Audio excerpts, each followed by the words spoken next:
Okay, so welcome back. Now we have understanding the user-centered design process.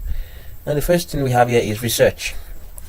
You conduct research to understand the target audience needs, behaviors, and pain points, right? You are making a product for users and you have a target user. You don't just make product and release it into the thin air for anybody to just hop in to use your product. No, your product is meant to address a user need, and then you need to go out there to do your research to know what your potential users need and what their behavior is like and what their pain points are, so for you to know what exactly to work on in your project. So user research is very important. You conduct user research to understand the target audience, right? So understanding the target audience must be prioritized. Why? Because recall I mentioned to you earlier in this course that the UI UX design is all about users. It is user centered. That's why you have user experience design, user interface design. The users must be prioritized. Now next we have define. So after you must have gone out to do your research, the next thing you want to do is to define clear objectives and goals based on user insights to guide the design process. So all the reports you've gathered from the research process, you should come to define what your objectives are and what your goals are. Why? Because you have gotten the feedback from the potential users. Now you understand what they want. So with what they want, you draft out your own goals, you draft out your own objectives, right, to what meets the user needs. Now the next thing you want to do is to what ideate. In this phase, what you do is brainstorm and generate design ideas that addresses user needs and align with project goals, right? So here is a phase where you get to brainstorm. You sit around with your design team and then you brainstorm, you make meaningful suggestions based on the feedback you've gotten from your research, right? So you generate design ideas that addresses the user needs. Of course, what you are brainstorming about should not go outside the topic. It should not go outside the problem you are trying to solve. So what you're brainstorming is guided by the user demands, what the user truly wants, or guided around the solution you hope to provide to your potential users. Now the next thing you want to do is to make prototype.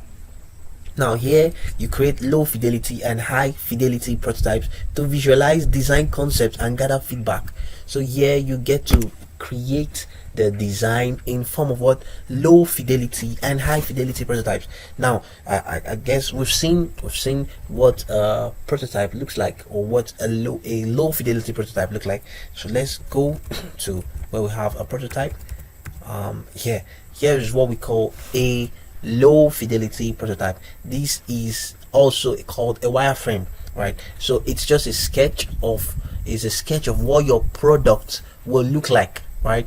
So that is why it's a brainstorming phase where you get to map out how the product will come up, how it will look like, the shape and the structure it will take, right? So now if you go back a little, you see here is the low fidelity prototype, and then here is a high fidelity prototype. Now this is a simplified illustration showing you that you could already draft out how your product will look like even without developing it yet. So this is to save cost and to save time. So you get to visualize your product at the stage of the prototype, and then you get to test the product or interact with the product while at that stage of what making a prototype.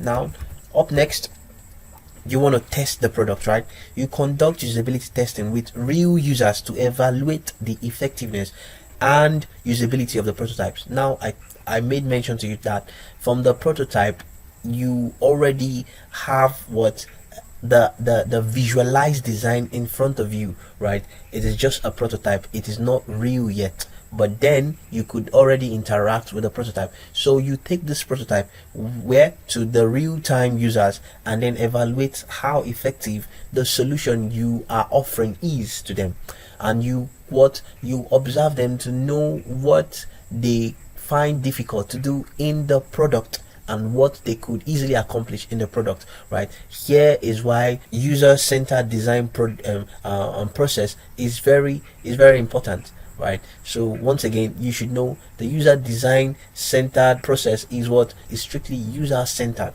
right? So the next thing you want to do is to what iterate the product or iterate the product, right? Incorporate user feedback and iterate on the design to improve usability and address any issues identified during testing, right? Because you have the product in prototypes, which means you have not what spent money in developing the real-time product. It means you still have the opportunity to make corrections and amendments to the product. You could still make iterations to the product because it has not been fully developed and it has not been shipped into the market. So here is why this phase is very important, because you still have the opportunity to make iterations to the product based on the user feedback you've gotten from the research and from the testing. You also could implement the design, which is the next step we're looking at. So you develop the final design based on the validated prototype, ensuring consistency and usability. Now here you get to implement all the feedback you've gotten from your potential users, your real-time users out there, and then you implement their observations and their feedback responses into the design. You incorporate it into the design, and then you evaluate it. Continuously monitor and evaluate the design post launch to gather insight and make refinement as needed. Now we all know that most of the apps we have out there, let's say most of the banking apps we have out there, we get to see updates rolling into the app almost frequently. This is because a product life cycle almost never ceases. You always get user feedbacks from day to day, right? Based on how users get to interact with the app, what they want, they may come up with something, a desire that's so new to you, and then you have to consider their needs, consider their pain points, and address it in your product. So now here's a summary of it all. The first stage is to empathize, which is to carry out your research, and the next thing is to define, and then the next thing is to ideate, and then you have prototype, and then you test the product, and lastly you iterate the product,